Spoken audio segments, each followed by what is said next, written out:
سلامونه ونیکې هیلې ټولو لرو بر افغانانو ته. افغانان ورونو نن الحمدلله په انګلستان ښار کې لیډز کې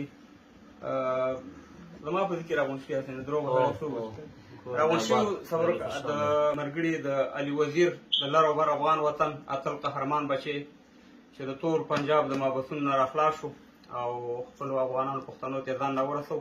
د دې باره کې موږ الحمدلله مټیان هم راوړي وو، مرګړو پارټي هم جوړه کړې چې خوشحالي وکړو.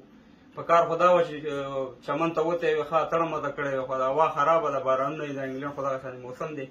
خو اتڼ مو دله بیا وکړو. علي وزیر صاحب او زموږ سلام هم قبول کړه او انشاءالله په اروپا کې څومره افغانان چې دي پښتانه ټول ته سره ولاړ دي او ته زموږ اتل یې قهرمان یې او ته یو داسې بچی چې د اتلس شهیدانو نه بعد هم په تا کې هغه همت او هغه جذبه دي د قدر وړ ده او موږ په تا باندې فخر کوو. نو د مرګړي راغونډ شوي ټول هغې لپاره دا میسج د ضرورت سپیشل تا لپاره دی وزیر صاحب. بس خوشحالي کوم مټۍ چې کپاس دا مټۍ دا مټۍ او محرم ده.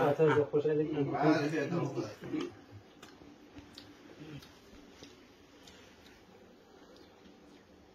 او مټیان والی کنه مټیان والی خوشحالي شکر دې بس آ یو پیغام ورکړه کنه